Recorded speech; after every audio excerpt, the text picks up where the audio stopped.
அனைவருக்கும் வணக்கம். யோக மருத்துவத்தை பற்றி நம்ம பேசிக்கிட்டே இருக்கோம். குரல் சுத்தத்தை பற்றி ஒருத்தரும் பேசுகிறதில்ல. குரல் தூய்மை யோக மருத்துவத்துக்கு ரொம்ப அடிப்படையானது. குரல் தூய்மை செய்யலைன்னா என்ன நடக்குன்னு தெரியுமா உங்களுக்கு? இந்த க்ரானிக் டிசீஸ்ன்னு சொல்லுவாங்க. இந்த க்ரானிக் டிசீஸ் அதாவது உள் தூய்மை எனப்படுவது யாதெனின், இந்த உள் தூய்மைனா என்ன? க்ரானிக் டிசீஸ் எல்லா நோய்களுக்கு காரணமே க்ரானிக்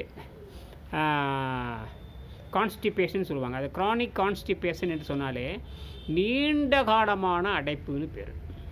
இந்த நீண்ட காலமான அடைப்புக்கு 3 முறை இருக்குது. ஒன்று, உணவு பாதையில் ஏற்படுகின்ற நீண்ட கால அடைப்பு. ரெண்டாவது, இரத்தப்பாதையில் இருக்கிற நீண்டகால அடைப்பு.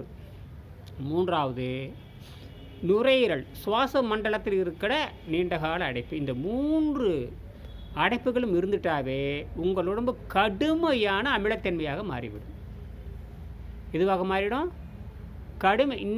இதை முதல்ல அறிவிச்சு யாருன்னு கேட்டிங்கன்னா, இந்த க்ரானிக் கான்ஸ்டிபேஷன் சொன்னவரே ஜெர்மனி மருத்துவர். இவர் ஜெர்மனியில் பிறந்து அமெரிக்காவில் தொழில் புரிந்தவர். ஆக இந்த இவர் எழுதிய இந்த சளி குறைந்த உணவு முறை என்பது உலக புகழ்பெற்றது. இவர் எழுதிய ரேஷனல் ஃபாஸ்டிங் ரொம்ப முக்கியமானது. ரொம்ப அதில் fasting does not affect vital part of the பாடிம்பார். ஃபாஸ்டிங்னா என்னன்னு சொல்லுவார். ஃபாஸ்டிங்னா ஒன்றும் இல்லை, ஓய்வு. நீங்கள் ஒன்றும் பயப்பட தேவையில்லை. இப்போ அதனால தான் நம்ம வயிற்றுக்கு ஓய்வு கொடுப்பதில் தான் நாம் வெற்றி அடையணும். இப்போ நாக்கு நீட்டிருப்பேன். நான் கூட காலையில் 2-3 தடவை எலுமிச்சை சாறு சாப்பிட்ருக்கேன். ஒரு வாழைக்கண்ணி சாப்பிட்டுதான் என்னுடைய உணவு, இன்றைய உணவு. புரியுதுங்களா? இந்த எலுமிச்சங்கனி அதில் கொஞ்சோன்னு என்ன இந்த டீ தலை சேர்த்திருப்போம், டீ தூள் சேர்த்திருப்போம். நான் ஊட்டி டீ தூள் தான் பயன்படுத்துகிறேன். கொஞ்சம் எலுமிச்சை அதில் இருக்கிற கசப்பெல்லாம் நாக்கில் படிச்சிருக்கு. ஆனால் இப்போ எனக்கு 75 கிலோவிலிருந்து 55 கிலோவில் அப்படியே நிற்கிது. அப்போ நான் விட்டு நான் பழகிட்டு இருக்கிறேன். ஆசிரியர் வெங்கடேசன் என்பது 93 கிலோவிலிருந்து 63 கிலோவாக மாற்றினார்.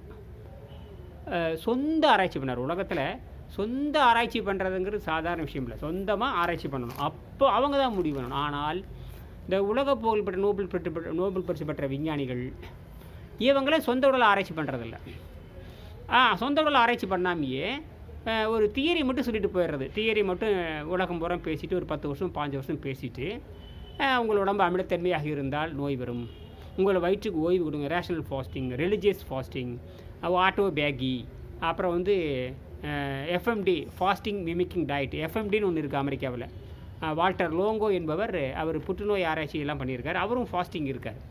இப்போ அமெரிக்காவில் மருத்துவர்களே உண்ணா நோன்பை ஆய்வு செய்கின்ற அமெரிக்க மருத்துவர்களாக வந்துட்டாங்க. வால்டர் லோங்கோன்னு பேர். அவரை பற்றி நீங்கள் யூடியூப்பில் போய் வால்டர் லோங்கோ ஃபாஸ்டிங் டெக்னிக்னு போடுங்க. அவர் எஃப்எம்டின்னு சொல்கிறார், வேறு ஒன்றும் இல்லை. எஃப்எம்டி நாமளும் பயன்படுத்தலாம்.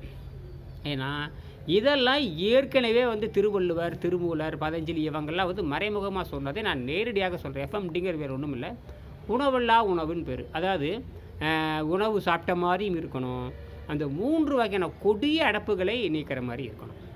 3 வகையான கொடிய அடைப்பு என்னன்னு கேட்டிங்கன்னா, த க்ரானிக் கான்ஸ்டிபேஷன் இவர் தான் சொல்லுவார். க்ரானிக்னா நீண்டகால, க்ரானிக் அப்ஸ்ட்ரக்டிவ் பல்மோனரி டிசீஸ்பாங்க. நீண்ட காலம் நுரையீரல் சிக்கல் இருக்கிறவங்க, அவங்க மரணம் அடைந்தே தீருவாங்க. அவங்க காரணம் என்னன்னு கேட்டிங்கன்னா, நீங்கள் எந்த உணவை சாப்பிட்டால் முதல்ல வயிற்றில் கோழை உண்டாகும். வயிற்றில் இந்த ஏன்னா உள்ளே போகிற உணவுப் பொருளை அது அமிலத்தன்மை அரித்து விடாமல் இருப்பதற்காக இயற்கை ஒரு லேசான ஒரு கோழை உண்டாகும். ஆனால் நாம் சாப்பிட்ருக்க உணவு என்ன பண்ணுதுன்னா, அதிகப்படியான கோழையை தூண்டுகின்ற உணவை தான் 100க்கு 100 பேர் சாப்பிட்றோம். இப்போ நானே விட்டேன்னு விட்டேன்னா ஒரு 15 இட்லி சாப்பிடுவேன். சட்னி, சாம்பார், இட்லி, தோசை, பூரி, பொங்கல், அதோட என்னென்ன உணவு இலவசமாக கிடைக்கும் அத்தனை போட்டு திணிப்பேன்.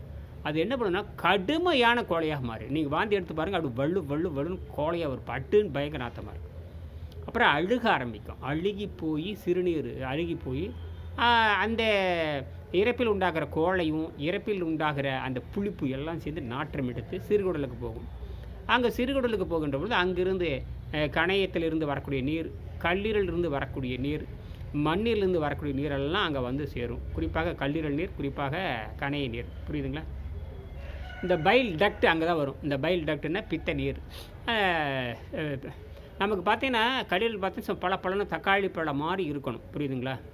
ஆனால் இன்றைக்கி 100க்கு 80 பேர்த்துக்கு அந்த அந்த கல்லீரலானது மொறுன்னு எப்படி இருக்குன்னா, இந்த காய்ந்து போனால் பலாப்பழம் முள் மாதிரி இருக்கும். எப்படி இருக்கும்?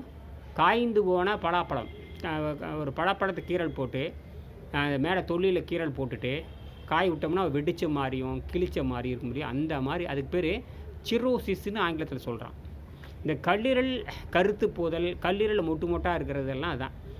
தக்காளி பழம் மாதிரி இருக்கிற கல்லீரல் இந்த சாதாரண உணவினால் இட்லி, தோசை, பூரி, பொங்கல், கறி, மீன், கோழி, முட்டை, அப்புறம் சத்து மாவு, சொத்து மாவு எல்லா இளவும் தின்னு அது அப்படி இருக்கும். இதெல்லாம் தவறாகவே சொல்கிறது. பிரியாணி சாப்பிட்டா இப்போ பாரு, பிரியாணி சாப்பிட சொல்லி கடுமையான விளம்பரங்கள். அப்புறம் இம்யூனிட்டி அதிகப்படுத்திட்டு மாவு பொருளை திங்கிறது. உடற்பயிற்சி பண்ணாலும் ஆரோக்கியம் வராதுங்கிறான். ஒருத்தர் வந்து உணவு தின்னாலும், ஒரு பக்கம் உணவு தின்னாலும் ஆரோக்கியம் இல்லை, உடற்பயிற்சி பண்ணாலும் ஆரோக்கியம் இல்லை. அப்போ இதெல்லாம் என்ன அர்த்தம் கேட்டு எந்த வகையான ஆராய்ச்சி முடிவும் இல்லாமல் சொல்லப்படுவது தான். அதில் இயற்கை உணவை வச்சுக்கொண்டு, ஏன்னா இந்த உணவில்லா மருத்துவ புத்தகத்தை வைத்துக்கொண்டு நிறைய பேர் வெவ்வேறு வகையில் கதை விடுறவங்களாம் இருக்காங்க. இதுக்கான பயிற்சி மையம் உலகத்திலே, இந்தியாவிலே, தமிழ்நாட்டில் மட்டும்தான் இருக்குது. 17 ஆண்டுகள் போராடி, ஏறத்தில் 18 ஆண்டுகள் போராடி 1 ஏக்கர் பரப்பளவில் இதை நான் கொண்டு வந்திருக்கேன். அதில் ஒரு பக்கம் இருக்கட்டும். இப்போ இந்த க்ரானிக் அடாப்டேஷன் சொல்லக்கூடிய இந்த நீண்டகால அடப்பு நோய், அதாவது நீண்டகால அடப்பு நோயை நம்ம எப்படி குணமாக்குவது, அது நான் வழக்கம் போல் சொல்லுவேன். அப்போ அந்த இவர் என்ன சொல்கிறான்னு கேட்டிங்கன்னா, நீங்கள் வந்து நீங்கள் வயிற்றுக்கு ஓய்வு கொடுக்கும் பொழுது, வயிற்றுக்கு ஓய்வு கொடுக்குறீங்க, அதை முடிப்பது என்பது ரொம்ப கவனமாக இருக்கணும். நோன்பு இருக்கிறத விட நோன்பு முடித்தல் ரொம்ப முக்கியமாக இருக்குன்னு சொல்லுவார். உதாரணத்துக்கு இப்போ சக்கரை நோயாளின்னு ஒரு 10 வருஷமாக சக்கரை நோயில் இருக்கார். அவர் ஒரு நோன்பு ஆரம்பித்து முடிக்கிறதுக்கும், அப்புறம் சைவ உணவை சாப்பிட்டு இருக்கிறவர், ஒருத்தர் அசைவ உணவு சாப்பிட்டு சக்கரை நோயாக மாறினவர், ஒருத்தர் வந்து சைவ உணவு சாப்பிட்டுட்டு ஒரு திடீர்னு உணவு இருந்துட்டு ஒரு உணவு சாப்பிட்றது, இதெல்லாம் வந்து பார்த்திங்கன்னா ஆபத்தில் கொண்டு போடுது. நீண்ட கால இப்போ உதாரணத்துக்கு அசைவம் சாப்பிட்றான்னு வச்சுக்கோங்க. அவர் வந்து இப்போ ஒரு புத்தகத்தை படிக்கிறாரு, நம்ம உணவு இல்லாமல் இருக்கலாம்னு ஒரு புத்தகத்தை படிக்கணும்னு வச்சுக்கோங்க. அது சரியான வழிகாட்டுதல் இல்லாமல் செஞ்சு ஆபத்தில் போய் முடியும். அப்படி அதிகமான சக்கரை நோய் இருக்கிறவங்க, நீண்ட காலமாக நோயில் இருக்கிறவங்க, வயிற்றுக்கு ஓய்வு கொடுத்ததுக்கப்புறம் முதல் உணவு வேக வைத்த கீரையும் கடைசியும் இருக்கணும். ரெண்டாவது வந்து அந்த 12 மணி நேரம் ஓய்வு கொடுக்குறப்ப கடுமையான அந்த பழைய விஷமெல்லாம் வந்து மலதுவாரத்தை அடைச்சிருக்கும். அப்போ வந்து அந்த குடல் கழிவுன்னு சொல்கிறாங்க இல்லையா, இனிமேக்கான வைத்துக்கொண்டு நீங்கள் அந்த குடலை தூய்மை செய்யணும். முதல்ல இனிமா கொடுத்து சுத்தப்படுத்தணும். அதுக்கப்புறம் லேசாக வெந்நீர் சாப்பிட்டு, அப்புறம் சாயங்காலம் ஒரு 5 மணி 6 மணிக்கு வெதுவெதுப்பான சுடுநீர் கொஞ்சம் சாப்பிட்டுட்டு, அதுக்கப்புறம் பீட்ரூட் மாதிரி வேக வைத்து நல்லா கடைஞ்சி வேக வச்சு சிறிதளவு அவல் போட்டு கொஞ்சோன்னு தேங்காய் எண்ணெயில் ஊற்றி உப்பு காரம் போட்டு அது மிதமான சூட்டில் சுவையை ஒரு ஊறுகாய் வச்சு சாப்பிடணும். இப்படி சாப்பிட்டிங்கன்னா தான் அது சுத்தமாகும். சும்மா 5 நாள் 10 நாள் 15 நாள் இந்த மாதிரி கடுமையான நோய் இருக்கிறவங்க 10 நாள் 15 நாள் பட்டினி போட்டு திடீர்னு முதல் உணவு அசை உணவு இருந்ததோ அல்லது பழ உணவு இருந்துன்னு வச்சுக்க மாட்டிக்குவீங்க. அந்த பழம் என்ன பண்ண தெரியுமா, வேகமாக விஷத்தை எடுத்துகிட்டு வந்து மலத்துவாரத்தை அடைச்சிடும். குறிப்பாக நோய் இருக்கிறவங்க நீண்ட காலத்துக்கு பழங்களை பயன்படுத்தக்கூடாது. அவங்க என்ன பண்ணோம்னா 8 மணி நேரம் 9 மணி நேரம் ஓய்வு கொடுத்துட்டு மாலை ஒரு வேளை மட்டும் சிறிதளவு பீட்ரூட் கஞ்சி, எத்தனை வகையான காய்கறி இருக்குது பார்த்தீங்களா, மருந்தடிக்காத கீரைகள், காய்கறி, உண்ணத்தகுந்த எந்த காய்கறி வேணாலும் வச்சுக்கலாம்.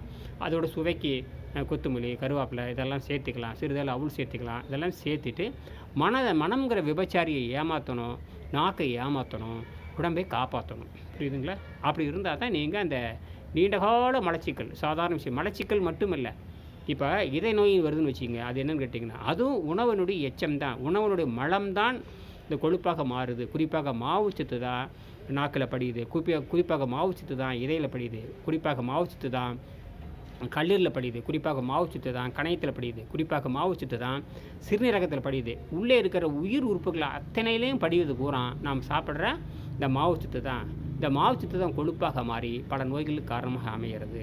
அதனால் காலை முதல் மாலை வரை நேரே வழக்கம் போல் மருந்தாக அருந்தி நீங்கள் வந்து ஆரோக்கியத்தை நீங்கள் மாலையில் ஒரு வேளை அன்னப்பாதை தூய்மை செய்வதற்காக சாப்பிட்டிங்கன்னா நாக்கிலிருந்து அப்படியே படிப்படியாக அந்த விஷம் குறைஞ்சிட்டே வரும். அப்புறம் என்ன ஆகுனா அந்த அப்படியே போக உடல் இழைத்து கொண்டு வந்து நடுநிலை உடல் வரும். ரொம்ப முக்கியமானது. அந்த நடுநிலை உடல் வர்ற வரைக்கும் கிட்டத்தட்ட நீங்கள் ஒரு ஆசிரியருடைய மேற்பார்வை செய்யணும், அல்லது குருகுல கல்வியில் மருத்துவத்தில் சேரணும். 5 தத்துவம் சொல்லியிருக்காரு. விண்வெளியை ஆக்கிரமிக்க வேண்டும், அதற்கு அட்டாங்க யோகத்தை பயன்படுத்தணும், அதற்கு உணவு கட்டுப்பாடு வேணும், குருகுல கல்வி வேணும், விஞ்ஞானத்தையும் மெஞ்ஞானத்தையும் ஒன்று சேர்க்கணும்னு சொல்லியிருக்காரு. அருளுடையோர், பொருளுடையோர், வசதியுடையோர் முதல்ல வந்து சேரணும். இவர்கள் தான் உலகத்துக்கு உண்மை செய்ய முடியும். வெறும் பொருள் இல்லாதவங்க, வசதி இல்லாதவங்கள விண்வெளி மருத்துவத்தை கற்றுக்கொள்ள முடியாது. பொருள் இல்லாதவங்க, வசதி இல்லாதவங்களாம் வந்து உணவில்லா மருத்துவத்தை கற்றுக்கொள்ள முடியாது. வேணும்னா புத்தகத்தை வாங்கி படித்து நீங்கள் தப்பித்து போகலாம், தவிர ஒரு நாள் உங்களால் ஆசிரியராக இருக்க முடியாது. அதாவது பாவேந்தர் உலக புகழ்பெற்ற பேரொளி கவிஞர் மகாகவி பாரதியார் தேமதுர தமிழோசை உலகமெல்லாம் பரவமாக செய்திடல் வேண்டும் அப்படின்னு சொல்லியிருக்காரு. ஆகையினால் இது தமிழர்களுடைய கண்டுபிடிப்புன்னு சொல்கிறத விட தமிழர்கள் உலகத்திற்காக கண்டுபிடிச்சு தந்துருக்கிறாங்க. யாதும் ஊரே யாவரும் கேளீர் என்பதைப் போல, தீதும் நன்றும் பிறதர் வாரா என்பதைப் போல, வெங்கடேசன் என்கிற மாபெரும் விஞ்ஞானி ஒரு பொறியியல், கட்டட பொறியியல் படித்தவர், கிண்டி பொறியியல்கள் படித்தவர், தன் உடம்பு கெட்டு போய் நன்றி உணர்ச்சியின் காரணமாக தான் எப்படி சுத்தம் செய்தேன், இது எப்படி பரிணாமத்தில் முன்னேற்றமாக போகுது, 7ஆம் அறிவு எப்படி வளர்கிறது, 1ஆம் அறிவு எப்படி இயற்கை நமக்கு கொடுத்தது, 2ஆம் அறிவு எப்படி இயற்கை கொடுத்தது, கடைசியில் 5ஆம் அறிவிலிருந்து வாலில்லா குரங்கிலிருந்து மனிதன் எப்படி மாறினான், அப்புறம் 6ஆம் அறிவு எப்படி கொடுத்தது, 6ஆம் அறிவை பயன்படுத்தி 7ஆம் அறிவை பெறுகின்ற இயற்கையாக யோகிகள் எப்படி தோன்றினார்கள், இப்படியெல்லாம் ஆராய்ச்சி பண்ணி சொல்லியிருக்காரு. எல்லாம் பண்ணுங்கள், முயற்சி பண்ணுங்கள். குறைஞ்சபட்சம் 2 லட்சம் வருஷத்திற்கு ஒருத்தரோ 2 பேரை தான் நீங்கள் சேர முடியும்.